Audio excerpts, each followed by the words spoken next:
Hello, everyone. Welcome once again to Filmsplaining. I'm your host, Martyn Strange. This is a podcast where I teach you how to watch movies. On the show, I talk about movies that I love, why I love them, and why you should love them too. Today's a little bit different. I'm doing something new. This is brand new for me. I am talking about a film festival, so we're going to go through a lot of movies because I just got back from the Toronto International Film Festival, or TIFF for short. This was my first time going to an international film festival, my first major festival outside of just regional ones that I have been to, and my first time covering a festival as part of the press. So this podcast you're watching or listening to right now is part of that coverage. And I'm going to dig into everything that I saw, what I liked, what I loved, what I didn't like, what I hated. There's actually aren't any movies that I hated outright on this list. The first thing I did when I landed in Toronto was to meet up with my good pal, Jared Spears of the Concessions podcast. He and I spent most of the week together and went to a few premieres together, which I will get to in a little bit. And we just hit the ground running. This year was the 50th anniversary of TIFF, and so all of the kind of events and eventizing around the festival was based around the fact that it was 50 years of the Toronto International Film Festival. They made a amusing, cute little short video that played in front of almost every screening where someone is saying, oh, TIFF is turning 50, so now we're saying TIFty, TIFty this, TIFty that.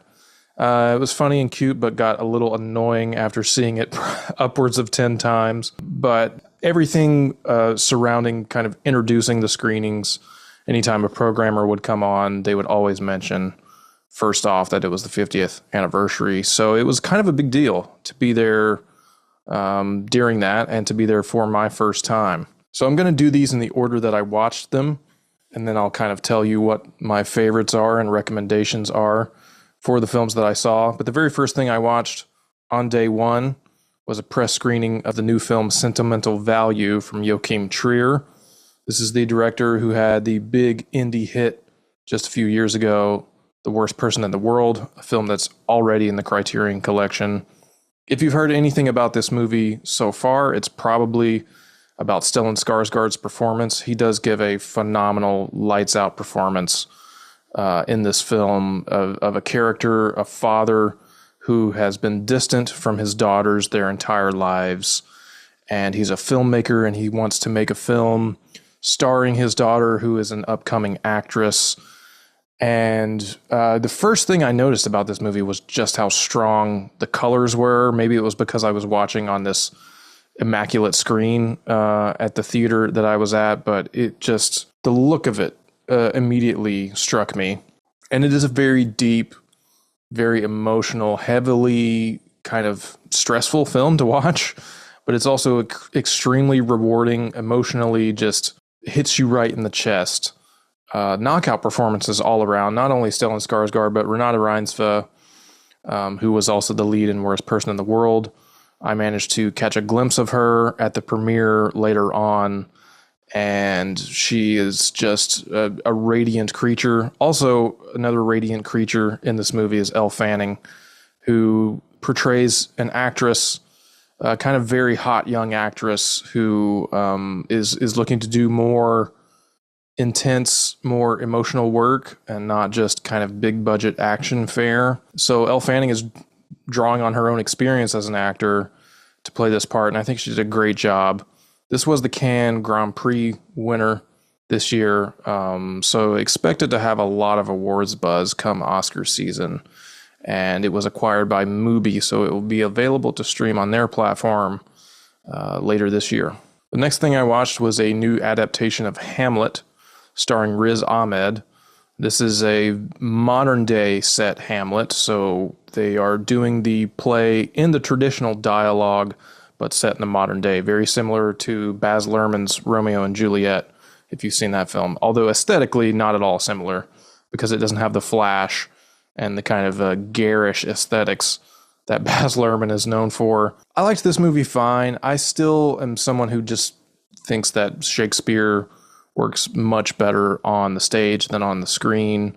It's hard to really connect with some of these performances. It's kind of hard to understand a lot of the very old English that the dialogue is written in, but I think Riz Ahmed gives an incredible performance. It's kind of the part that he was born to play, to borrow a phrase from my buddy Jared. I think I just needed more of the modern day angle. There's a very interesting kind of plot thread here about the Indian diaspora and modern cultural acceptance and rejection of what that country has gone through. And there's some things about land ownership, but I thought they should be explored more. It's that the film really couldn't do that because it's still having to adapt this classic play that we've all seen 400 times. So anyway, I thought it was fine. The next thing I saw was the opening night film for TIFF, the world premiere of John Candy, I Like Me. It's a documentary from Colin Hanks, the son of Tom Hanks,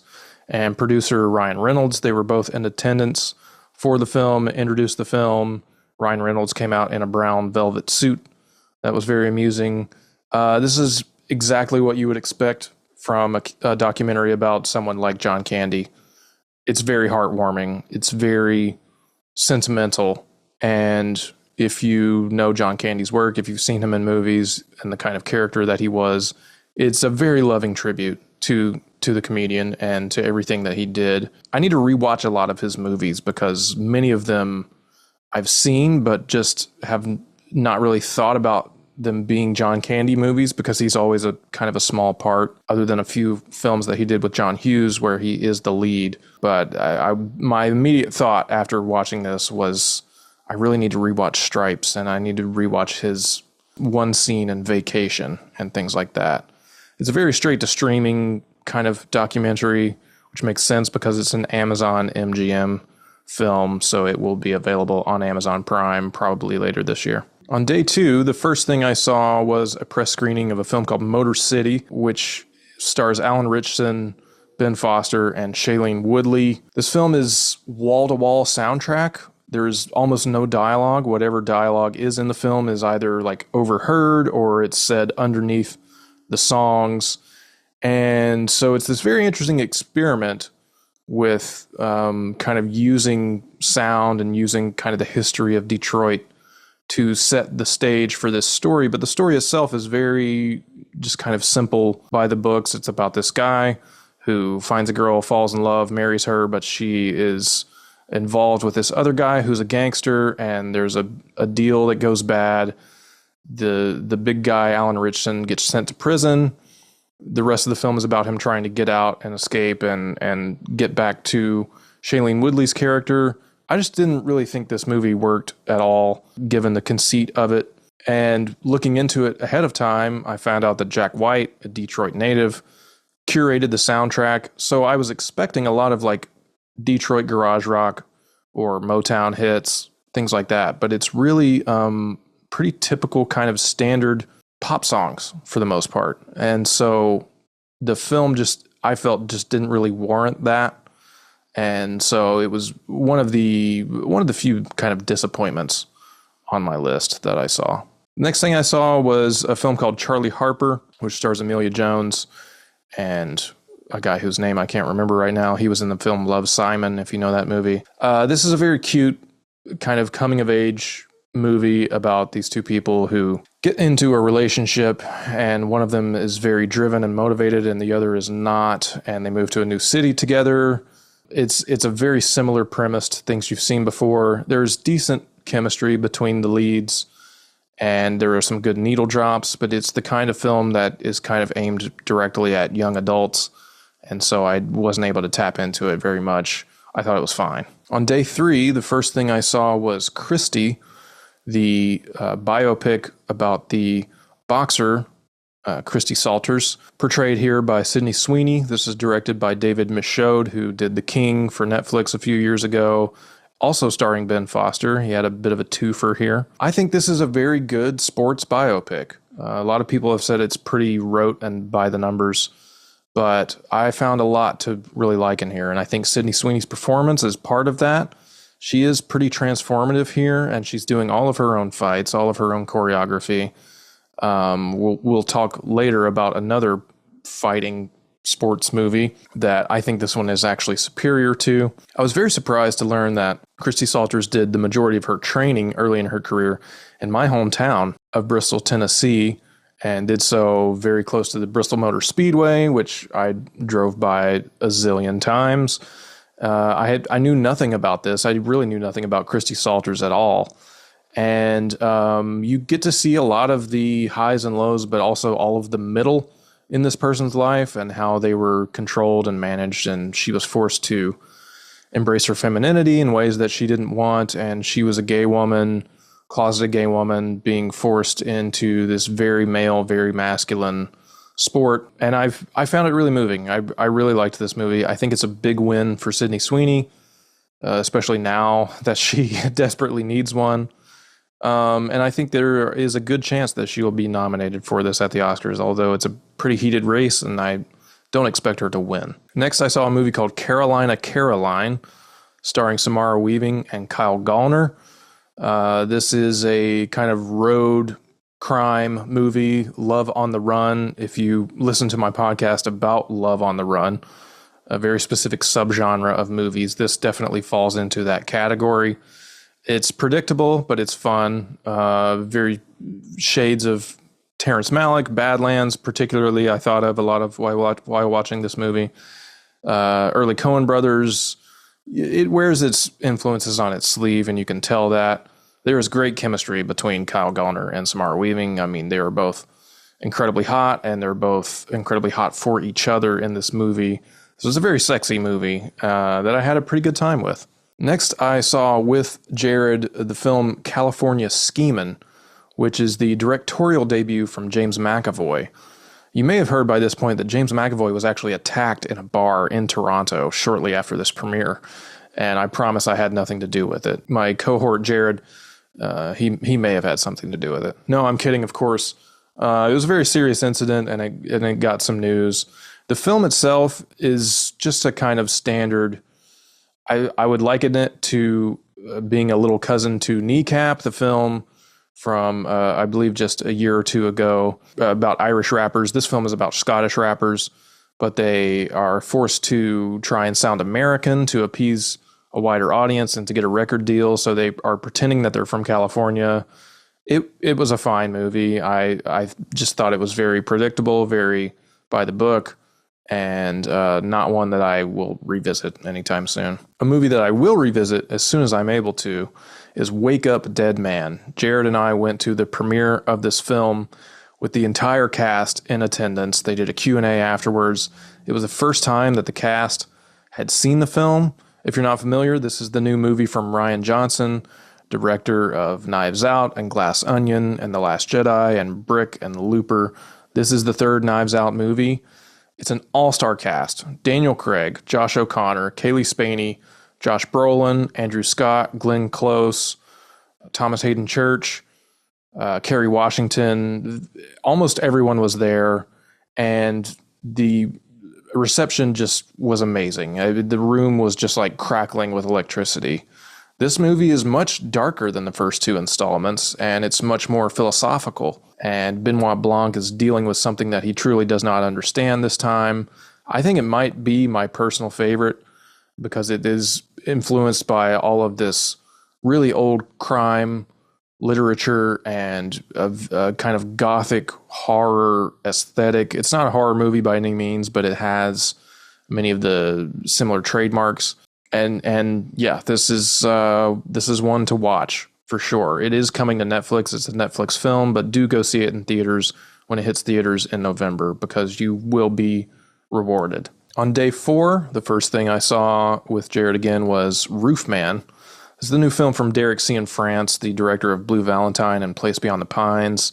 It's the first film he's directed in a very long time. I think since Place Beyond the Pines. He did a limited series in the interim, but Derek Cianfrance introduced the movie. It's a true story, a shockingly true story about a guy who basically robbed upwards of 40 McDonald's in the early 2000s. He's an Afghanistan veteran, with Channing Tatum in the lead as Jeffrey. It also stars Kirsten Dunst, and Ben Mendelsohn. It's a Christmas movie. So if you are feeling nostalgic for Christmas and you want a sad but hilarious movie to throw on, this is it. It's just a really great time, a sad classic that I think will only get better with age. Channing Tatum is great. He's doing lots of very physical work, but he's a very good face actor as well. He's emoting so much on his face. Kirsten Dunst is a knockout per usual. I really liked this one. I couldn't quite tap into the family angle because I don't have a family of my own. I shouldn't say that. I mean, I don't have a wife and child. And this movie is all about a guy trying to get back to his wife and kids. Very heartwarming, very touching movie. Next, I went to a conversation between Rian Johnson and Glenn Close to jump back to Wake Up Dead Man for a minute. And it was exactly what you would expect from a conversation between those two. They talked a lot about how they made the movie, what they wanted to achieve with the movie, but also there were a lot of great conversations about writing, screenwriting, acting, of course, from Glenn's perspective. A lot of talk about her icon status and just how much she has achieved in her career. I had the chance to ask Rian Johnson something in this sort of Q&A section at the end, but I chickened out. I was going to ask him about the Jeremy Renner joke that is in Glass Onion. There's a joke, if you've seen the film, about Jeremy Renner's hot sauce, and yet he is in this movie. So my question is, does this film take place in an alternate universe where Jeremy Renner is not Jeremy Renner? Or was it just a very tongue-in-cheek, little bit of stunt casting? I also wanted to ask about Benoit Blanc's earlier cases that are alluded to throughout the series. In this film, there's a very memorable line about a Kentucky Derby kind of massacre or something that I would just love to see the standalone movie of that. I think he's going to continue on in this mode, though, of making these classic Agatha Christie style whodunit movies in the modern day, because this movie is very, very modern. I mean, it's set in this year, and it's directly poking fun at a lot of things that we're dealing with currently. But it was a great conversation to attend. On day 5, the first thing I saw was a press screening of Ballad of a Small Player. This is the new film from Edward Berger, who directed Conclave and All Quiet on the Western Front. Very prolific guy lately. And it stars Colin Farrell in the lead role. This movie is really fun in parts, but it sags in others. It's a bit more melancholic and kind of internal than I think maybe I was expecting. A movie about a down-and-out gambler who is trying to make one last big score to pay off all of his debts. And he's put on this persona of this very kind of high society type, even though he himself is not that at all. Amazing score, amazing cinematography, great craft all around in this movie. So it's gorgeous to look at and to listen to. It is clever, but maybe a little too clever for its own good. And there is a kind of subplot here that a little bit strains the suspension of disbelief. But I think if you like watching Colin Farrell slowly lose his mind, this is a perfect movie for you. This is a Netflix movie. It will be available there, I believe, in December, if not late November. Next thing I saw was Hedda, the new movie from Nia DaCosta, director of Candyman and upcoming director of 28 Years Later, The Bone Temple. I was pretty excited for this movie. I knew nothing about the play by Henrik Ibsen. So I was going in completely blind, didn't really know what Hedda was about or who Hedda was. And it stars Tessa Thompson in the lead role, an actor who I just have never really been able to totally connect to. I think she's great in Creed, but other than that, I just haven't really seen her do anything that totally wows me, as well as Imogen Poots, who I cannot believe has kept that last name throughout her entire life and career. I certainly would have changed it by now if I was her. This movie, I'm going to be honest, it did nothing for me. It's very flat. It's very talky. I think it needed more juice. Tessa Thompson's accent is kind of absurd and over the top. There's no room to breathe in this movie. It's very pretty, but you just can't really luxuriate in the production design because it is so talky and so kind of heavily into the lives of these high society snobs, and you don't really have anyone to root for. or even root against. You're just kind of, you feel like you're just stuck at this party. It all takes place in the span of one night. And you feel like you're stuck at this party with, a bunch of rubes who are become very annoying after a while. So I didn't care for this movie at all. I hope that it doesn't mean bad news for 28 years later, The Bone Temple, because I am looking forward to that film. This is an Amazon movie, so it will be available to watch on Prime probably in a couple of weeks. I think it comes out soon. Next, I saw Blue Moon. This was another premiere that Jared and I went to together. This is a new Richard Linklater film, one of two films that Richard Linklater has at TIFF, the other being Nouvelle Vague, about the making of Breathless, Jean-Luc Godard's movie. This movie stars Ethan Hawke, Margaret Qualley, Bobby Cannavale, and Andrew Scott. Most of the cast stuck around afterwards for a Q&A. Ethan Hawke is just so good at talking about acting. I love hearing him just talk about his process and about comparing it to other processes, and he just loves it, man. He just loves making movies, and you can feel it whenever he talks. This is about a lyricist, Lorenz Hart, who worked with Richard Rodgers before it was Rodgers and Hammerstein, and it is set on the opening night of Oklahoma, which is the first Rodgers and Hammerstein musical, and it's all about Larry Hart, a short guy who is feeling neglect, and he's feeling regret, and wrestling with his legacy and wrestling with alcoholism. And Ethan Hawke gives an incredible performance. It's a very theatrical kind of chamber piece. There are tons of references to cinema and to musical theater. So if you are a theater nerd or if you are a cinema nerd, you will find a lot to like in this movie. It was a really fun time, and I'm eager to rewatch it. Lastly, on day 5, we went to the North American premiere of No Other Choice, the new film from Park Chan-wook. Director Park was in attendance to introduce the film, as well as its star, an actor primarily known for Squid Game. He's reteaming with Neon again this time. This movie is based on a novel called The Axe, and it's about a guy who gets fired from his job at a paper company and has to cut down his competition, quite literally, in order to secure another job. And it's caustically funny, just hilarious screening. Everybody was just going wild at some of the physical comedy and some of the jokes in this movie. Amazing craft as usual with director Park. Lots of gorgeous dissolves and match cuts, and you're one place in the story and then you're suddenly another place, but it doesn't feel jarring at all.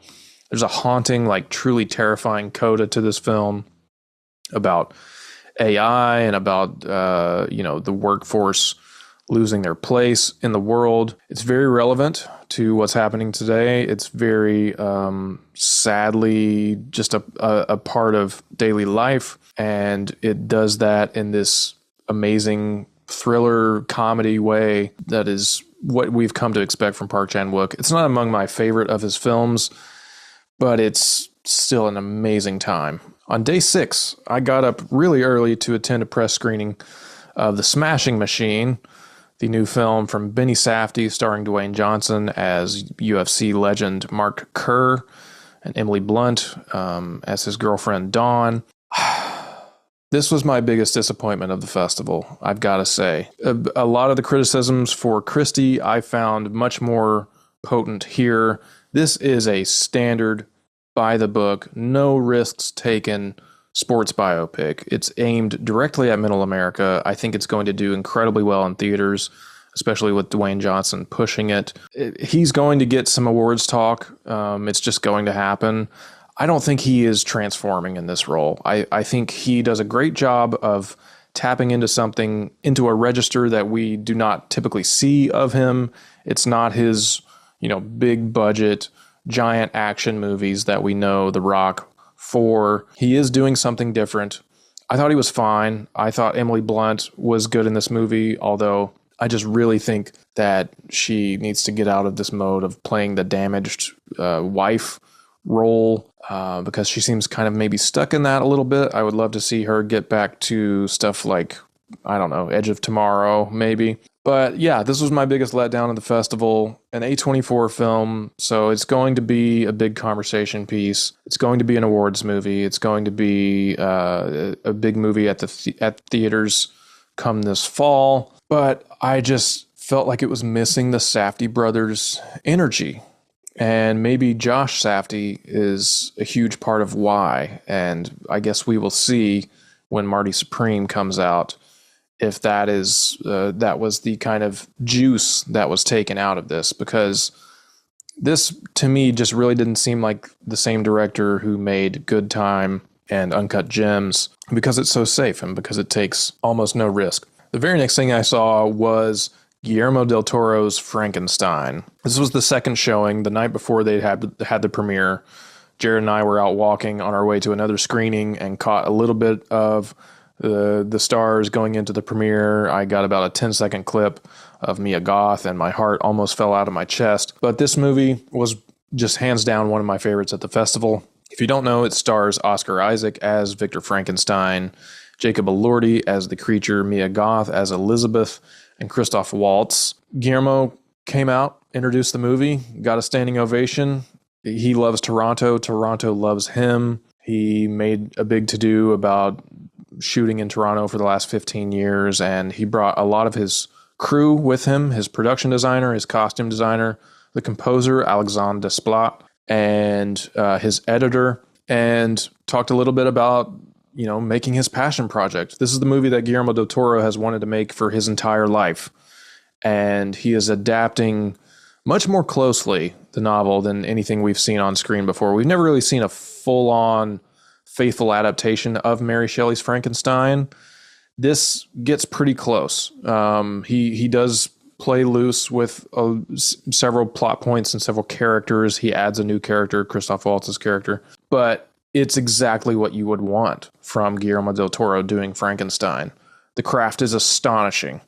It's firing on all cylinders, practical effects, makeup, costumes, production design, cinematography, everything is just at the highest level. And I think Jacob Elordi is incredible in this movie. And I would be surprised if people are not talking about him more once this movie hits theaters and then is later dropped onto Netflix. It's a little long, but I think the length is necessary because this is a very epic tale. It's an epic romantic Gothic drama. And I'm one of the few maniacs who would actually like to see an even longer cut of the film. If there is a director's cut that Guillermo is willing and able to release through Netflix, I would be happy to dive back into it because it's a world that you just want to get sucked into and lost in. And yeah, ended up being one of my favorites of the festival. I can't wait for people to see this movie. Next, I saw a film called Train Dreams. This was another premiere at the Royal Alexandra Theatre. This film stars Joel Edgerton, Felicity Jones, and William H. Macy. This is an incredibly slow and very quiet movie, but it is gorgeous. It's beautiful to look at, and the emotional weight and the emotional content of the film is beautiful. It's based on a Dennis Johnson novel, great American author. The director came out and introduced this movie, and he gave some very long introductions, not only about the movie, but about the cast.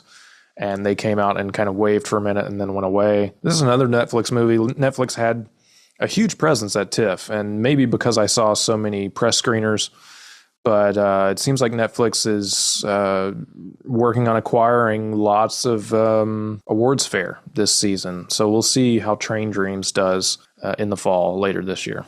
On day 7, first thing I saw was Erupcja, or Erupka. I'm not sure how it's pronounced. It's a Polish word, which means eruption.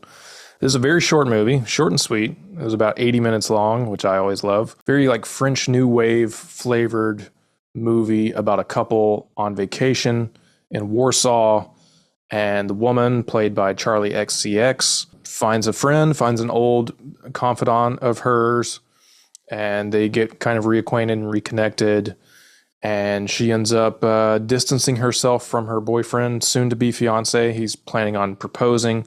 She finds out about the proposal, but is not pleased. She doesn't want to stay with him. And so she's going out and partying with her friends. It's a fun movie. There's not a lot here to really digest, not a lot to get into. It's by a filmmaker called Pete Oz, whose work I don't really know. But it made me very excited for Charlie XCX's movie career because she's already just lined up a bunch of movies to do after this one. And I think she has an incredible screen presence. Next, I saw Franz, a new biopic about the writer Franz Kafka. This is from the auteur director Agnieszka Holland, whose work is very well respected in the cinema community. I personally have not seen any of her films except for this one. This is my first Holland movie. This is an interesting subversion of the kind of classic biopic because it does not do this sort of cradle to grave. We see every event in the person's life. It's really more trying to evoke the spirit of Kafka's writing. If you've read things like The Metamorphosis or The Trial, it is playing with the absurd. It's playing with dreamlike logic. It's more concerned about the kind of emotional weight of his words and how important words were to him. The lead actor who plays Kafka is pretty incredible. The movie moves forward and backward in time. We get a sequence where suddenly we're in the present, and it's all about tourists who are visiting the Kafka Museum and learning about him. But he's also kind of like interacting with them through the past. So he's losing his mind a little bit. And I think it's just a really interesting way to do a movie like this. Franz Kafka is a character who, if you were to do the traditional thing, it wouldn't really, I think, pay off to his work, to the legacy of his work. And I think this film does some really interesting things in that regard. On my last day, I saw a film called The Ugly, which is a Korean film. This is a procedural crime thriller mystery, very reminiscent of David Fincher. It feels a lot like a TV show or like modern, like kind of crime series that you see on Netflix or Hulu or Amazon. But it does work as a completely self-contained story. You do kind of see the ending coming a little bit, but I think the performances were good in this movie, the way the mystery unfolds, and it's dealing with very intense, very delicate subject matter. Was pretty impressed by this overall. Again, it a little bit has the kind of straight to streaming quality. I'm not sure what distributor is behind this film or if it has even been picked up for distribution, but I still would recommend it. And the very last thing I saw at the festival was the new film from Claire Denis called The Fence. This film stars Matt Dillon and Isaac Dibankol.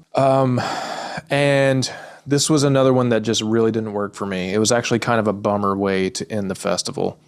Claire Denis was there. She came out and introduced the film. She came out to rapturous applause. We were all psyched to see her. And she mentioned in her opening remarks that she had a headache and that it was very loud in the theater, and perhaps that was exacerbating her headache. And then she just kind of like didn't really know what to say. She literally said, "I don't have much to say." She said, "The film is now in your hands, and I don't really know what to say to make you excited or enthusiastic about the movie."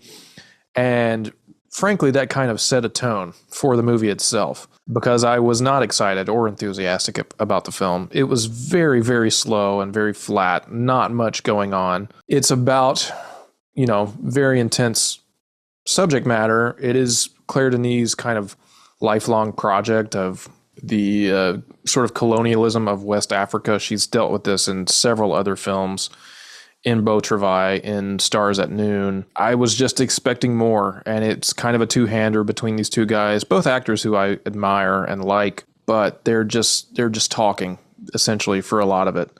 And a girlfriend comes into the picture, and it totally fell flat for me. I was kind of put off by it, honestly, from the introduction.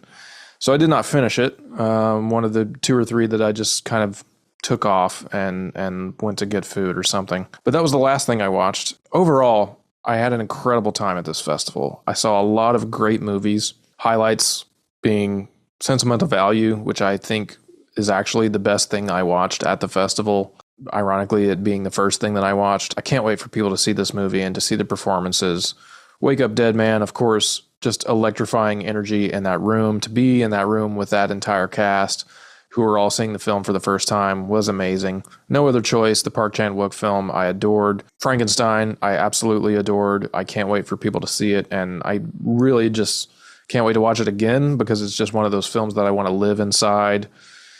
Blue Moon was another big standout from Ethan Hawke and Richard Linklater. Train Dreams, very gorgeous movie. Not one that I will particularly revisit, although maybe when I'm later in my life, I will find some hidden meaning in it, because it is a very, like, you have to kind of live a life in order to really get the meaning and the subtext of that movie. Ballad of a Small Player is also one that I recommend. I had a lot of fun with that, even if it is a little meandering in parts.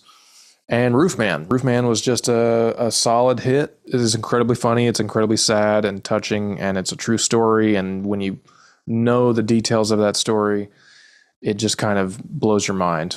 But that's it. That's everything I watched at TIFF.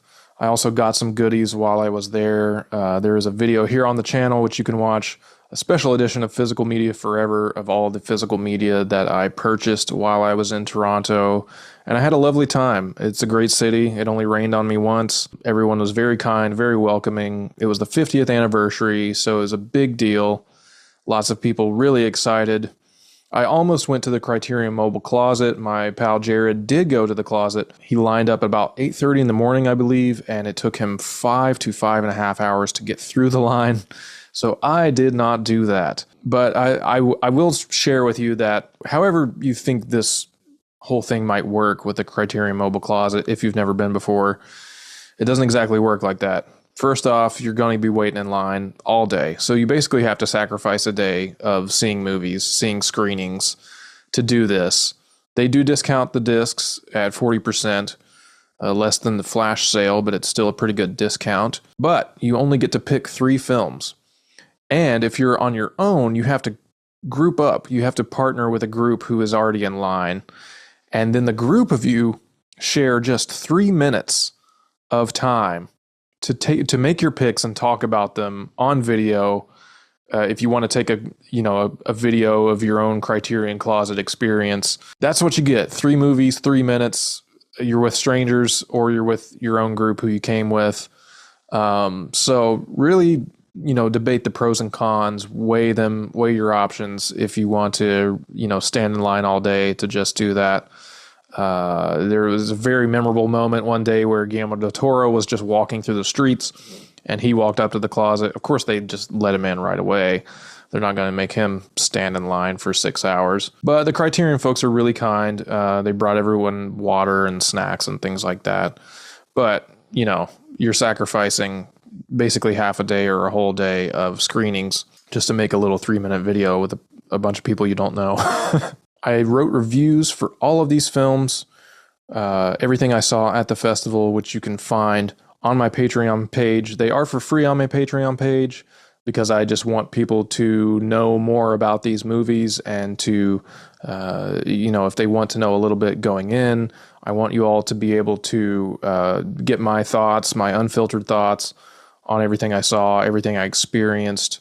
And if you want shorter, more kind of capsule reviews, those are on my Letterboxd page, as always.